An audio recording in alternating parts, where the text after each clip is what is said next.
Voilà, nous avons maintenant le plaisir d'accueillir Madame Galil Al-Hadi, qui est professeure des universités à l'université Paris 1, Sorbonne, et également présidente du département d'architecture à l'université française d'Égypte. Merci d'être avec nous.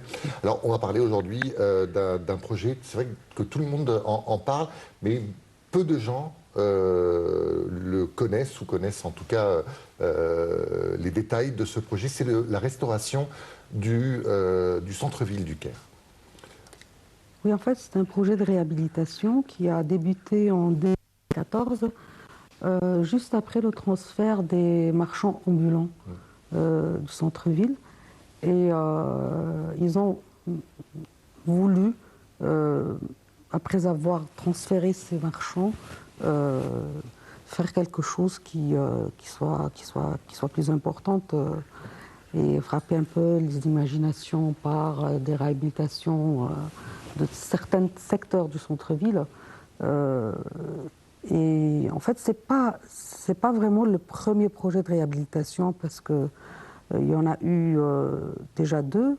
Le plus important était après le tremblement de terre en 1992 et qui a concerné la transformation de deux rues en rues piétonnes, la rue El-Fibé et la rue Sarah El-Azbakeya, qui sont toutes les deux perpendiculaires à la rue Ahmed El-Djin. Et la restauration de quelques bâtiments qui constituent des points de repère dans le centre-ville. Donc, comme par exemple le Café Riche, le club des diplomates, une des façades vient de prendre feu dernièrement, et puis Omar Afandi, Abdelaziz, mais aussi le théâtre Gomhouria. Mais ça, à l'époque, ça a été fait vraiment de façon suivant les règles de l'art. C'est-à-dire qu'on a commencé par la restauration du bâtiment à l'intérieur. On a pompé les eaux qui sont les eaux des sous-sols générées par les fuites des canalisations qui ont vieilli, quoi. Et on a aussi changé ou rénové tous les réseaux tous les câbles électriques, toutes les canalisations d'eau, etc. Donc ça a été vraiment très bien fait. Et c'est à l'époque qu'on a découvert qu'il y avait au sous-sol du Café Riche l'imprimerie qui servait au chef de la Révolution de 1919. Hein. Donc ça a été très bien fait. Ce qui a été fait par la suite constitue une régression par rapport aux méthodes utilisées pour cette première réhabilitation du centre-ville. Parce qu'il y a eu, juste avant la Révolution en 1910 aussi, un projet de ravalement des immeubles. Ils ont pris l'habitude après de ravaler les immeubles et ravaler uniquement les façades sur rue et non pas les façades latérales, sans vraiment toucher l'intérieur. Alors qu'on sait très bien que l'intérieur des immeubles du centre-ville, dont certains ont plus de 100 ans, hein, est très détérioré. Donc vraiment les puits de lumière, les cours, les canalisations d'eau qui fuient, les câbles électriques, les ascenseurs qui ne marchent pas, les toits qui sont habités par des gens pauvres, quoi, et qui sont encore une sorte de ville aérienne sur les toits des immeubles du centre-ville. La détérioration des façades avec les climatiseurs, les fils qui pendent, etc. Donc il y a vraiment beaucoup à faire, et quand on parle de réhabilitation du centre-ville ou régénération de l'espace public, il faut commencer par il faut vraiment faire les choses comme il faut, quoi. Oui. Mais ce qui a été fait, donc en 1910, c'était des ravalements de façades, donc vraiment une réhabilitation de façades. Et puis, ce qui a été fait aussi depuis 1914, c'est à peu près pareil. Pourquoi je dis à peu près pareil? 2014. 2014. 2014. Oui, 2014, excusez-moi. C'est à peu près pareil, avec une petite amélioration, c'est que on a pris en considération la valeur de certains immeubles, comme les 4 immeubles Khedivio qui sont à la rue Ahmed El-Djin et qu'on considère comme les pyramides de cette rue. Donc ça a été mieux fait parce que on a retiré toutes les couches de peinture précédentes et on a vraiment travaillé sur une façade propre, mais on a fait que 3 façades et on a laissé la façade arrière telle qu'elle est. On a laissé aussi l'intérieur, on l'a pas touché. Les eaux qui remplissent les sous-sols, qui ne sont pas vraiment une nappe phréatique, mais c'est des fuites. Donc il fallait aussi quand même s'occuper des réseaux divers, ce qu'on n'a pas fait. Bon, et puis on a commencé aussi par la réhabilitation d'un axe qui est la rue Alphibé, qui a été transformée en piétonne en 1992, après le tremblement de terre, mais qui s'était considérablement détérioré. Donc on l'a réhabilité, c'est-à-dire on a changé, on a mis des nouveaux carrelages, on a aussi amélioré les façades des boutiques qui donnent sur cette rue-là, en retirant quelques enseignes qui étaient vraiment pas du tout appropriées à ce style des immeubles anciens. Et puis on a aussi réalisé le réseau d'écoulement des eaux de pluie. Donc ça, c'était un acquis. Mais comme on était très pressé, qu'on est toujours pressé parce qu'il faut inaugurer à telle date, le travail était mal fait.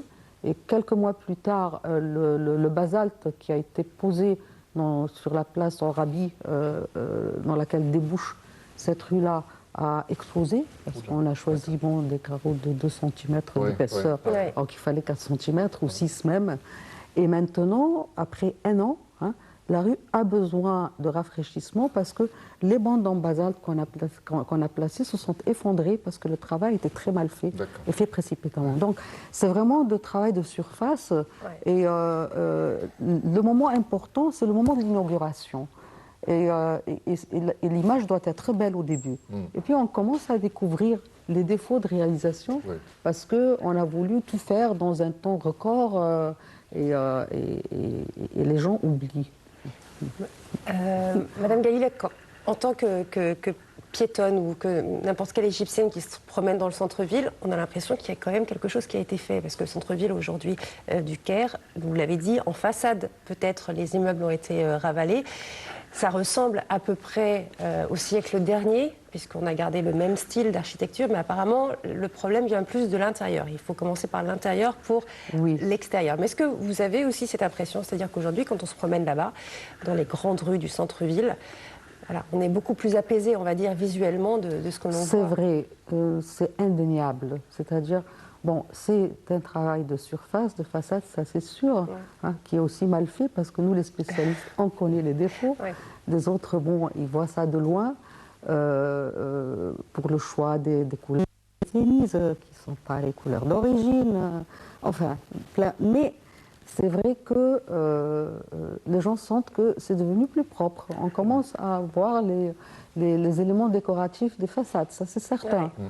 Les trottoirs aussi, on a vraiment élargi les trottoirs des axes principaux de 50 cm. On a interdit aussi. Mais quand on regarde de près, bon, je ne veux pas parler des défauts, c'est vrai. C'est vrai que la prise de conscience de l'intérêt de cette architecture de la fin 19e, début 20e, qui a commencé vers les années 90 avec tout le travail qui a été fait après le tremblement de terre, cette prise de conscience s'est développée de sorte que ces objets-là sont devenus des objets patrimoniaux. Donc le centre-ville, comme Héliopolis, comme tous ces lieux-là, sont devenus vraiment des secteurs qui sont classés sur la liste du patrimoine national. Ce qui est un acquis, un gain, ça c'est sûr. Mais il y a toujours des mais, c'est-à-dire toujours on s'occupe des rues, des axes principaux. On laisse les rues perpendiculaires dans leur misère. Moi, la rue dans laquelle j'habite au centre-ville, ma rue s'appelle Saray El-Azbakia. Il y a une partie qui est piétonne, c'est celle-là que je suis en train d'aménager. Ça fait 1 an. Et la partie qui n'est pas piétonne, quand même, il y a des points de repère importants, comme le Simadiana, comme le restaurant Ali Hassan. C'est quand même, et puis des immeubles de très grande valeur. C'est devenu la poubelle du secteur. Pourquoi ne pas avoir... C'est vrai que vous avez parlé tout à l'heure d'une zone piétonnière, c'est la zone de la Bourse, en gros, derrière Non, il y a la Bourse, il y a les 2 axes là, Saraya Azbaki et Al-Fibi. D'accord. Donc ce sont ces deux zones-là qui ont été faites en 92. D'accord, Oui, ok. Ce oui. sont des zones piétonnières maintenant, Oui, donc oui, interdites oui. de voitures. Oui. Pourquoi ne pas élargir un petit peu et interdire? Parce que finalement, le centre-ville, c'est pas énorme. On va d'un point à l'autre en quoi? En 10 minutes à peu près. Pourquoi ne pas faire carrément une zone piétonnière du centre-ville à partir de Tahrir jusqu'à Oui, l'opéra à peu mais près? bon, en fait, c'est pas bon, le centre-ville, mais il faut savoir de quoi on parle. Quand on parle du centre-ville, le centre-ville, c'est très grand. Le Bien centre-ville sûr, oui. s'étend sur les deux rives. Mohandessine, ils font partie du centre-ville maintenant. La vieille ville fait partie Oui, du centre-ville. oui. Ouais. Mais c'est tout vrai ça. que quand Mais on bon, dit quand on dit centre-ville, maintenant, centre-ville, c'est- on parle du centre d'affaires. Voilà. Le centre Exactement. d'affaires qui est limité par quoi? Donc, on a les trois têtes qui sont la place Tahrir, la place Ramsès au nord, Oui. la place Tahrir à l'ouest et la place Abdine à l'est. Voilà, Donc, et puis d'accord. les axes qui délimitent, c'est la rue El Gala et la rue Gomhoureya à l'est, la rue El Gala à l'ouest et la rue El Tahrir au sud. Oui. Oui. Donc c'est voilà, c'est vraiment ce triangle-là. Donc c'est dans ce triangle-là que sont concentrés les immeubles de très grande valeur, de style très varié, toutes les activités de commandement, les cinémas, les restaurants, etc. Donc c'est ça. Donc en fait, pour faire ça, pour interdire, disons, les poids lourds, bon, les poids lourds sont interdits de toute De toute façon. façon, ouais. oui. Mais pour interdire les bus, par exemple, Et même les voitures, et pourquoi pas, il y pour a- aussi mettre des contraintes pour que les voitures accèdent, hein, parce que je ne veux pas dire transformer toutes les rues en piétons, parce que ça mérite vraiment des études approfondies du système de circulation et Aux ça alentours. change beaucoup de choses. Ouais. Hein.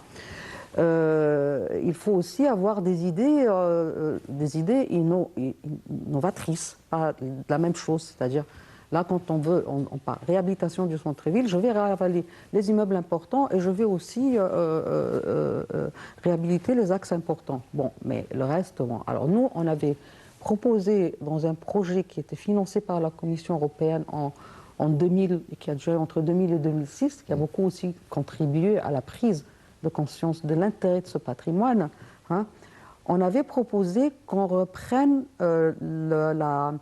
qu'on rétablisse le tramway.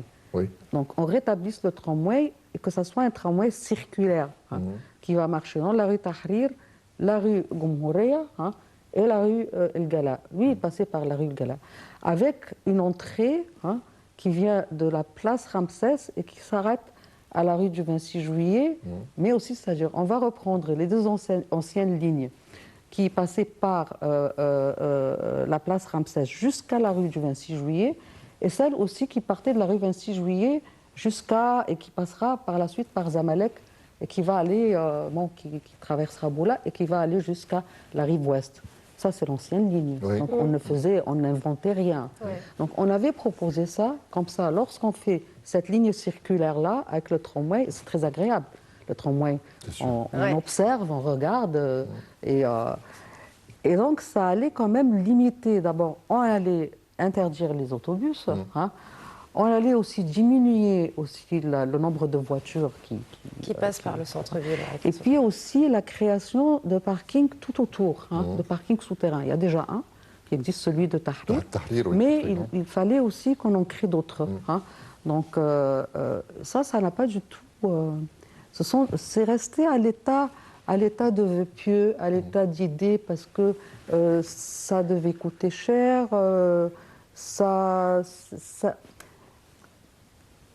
c'est pas des idées qui trouvent leur chemin facilement. C'est pas parce qu'il n'y a pas de financement. Ce n'est pas vrai. Ce qui a été fait en centre-ville, ça a coûté très cher. Et ça a été financé par les banques. C'est-à-dire l'État n'a rien supporté du tout. C'est un consortium de banques qui a financé tout ça, mais pour pas grand-chose. Pas grand-chose sur le plan de la qualité du circulation, et ça change beaucoup de choses. Ouais. Il faut aussi avoir des idées innovatrices, pas la même chose, c'est-à-dire Là, quand on parle réhabilitation du centre-ville, je vais ravaler les immeubles importants et je vais aussi réhabiliter les axes importants. Bon, mais le reste, bon. Alors nous, on avait proposé dans un projet qui était financé par la Commission européenne en 2000 et qui a duré entre 2000 et 2006, qui a beaucoup aussi contribué à la prise de conscience de l'intérêt de ce patrimoine, hein. On avait proposé qu'on reprenne, qu'on rétablisse, hein, le tramway.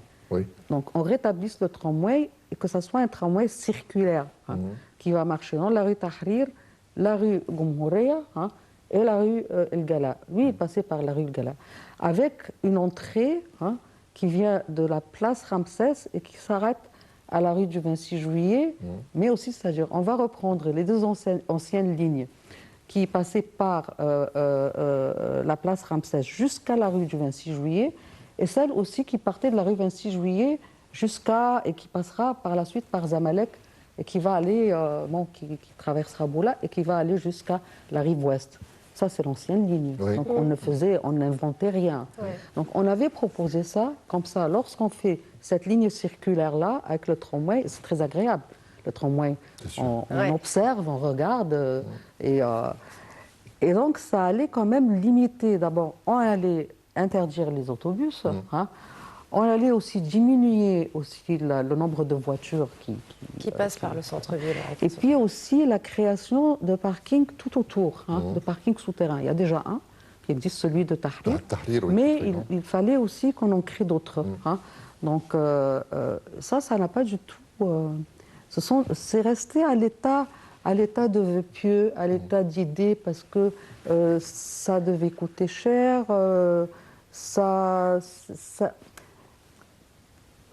c'est pas des idées qui trouvent leur chemin facilement, hein. C'est pas parce qu'il n'y a pas de financement. Ce n'est pas vrai. Ce qui a été fait en centre-ville, ça a coûté très cher, hein, et ça a été financé par les banques, hein. C'est-à-dire l'État n'a rien supporté du tout, hein. C'est un consortium de banques qui a financé tout ça, mais pour pas grand-chose, hein. Pas grand-chose sur le plan de la qualité du travail.